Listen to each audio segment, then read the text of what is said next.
خانقاہوں کی سند حضرت جناب نبی کریم صلی اللہ علیہ وسلم تک حضرت گنگوہی کے واسطے سے حضرت گنگوہی نے میرے دوستو حضرت تھانوی کو تیار کیا، حضرت مدنی کو تیار کیا، حضرت شیخ الہند کو تیار کیا، حضرت مولانا الیاس صاحب کو تیار کیا، حضرت مولانا خلیل احمد صاحب محدث سہارنپوری کو حضرت گنگوہی نے تیار کیا، جن کا فیض اس وقت پوری دنیا میں ہے۔ میرے دوستو حضرت گنگوہی ایک دن جب ان کو اللہ کے نبی کے دین کی اشاعت اور انسانوں کے قلوب کے تزکیے کے لیے خانقاہی نظام چلانے پر لوگ طعنے دیتے تھے اور لوگ مذاق اڑاتے تھے اور لوگ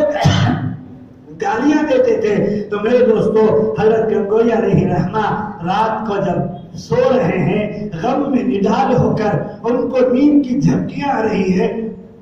تو آقا صلی اللہ علیہ وسلم حضرت گنگوہی کے خواب میں آتے ہیں اور فرماتے ہیں، حضرت گنگوہی حضرت آقا کو دیکھ کر اپنے غم کا اظہار کرتے ہیں، آقا میرا کون سا جرم ہے کہ میں تو آپ کا کام کر رہا ہوں، لوگوں کے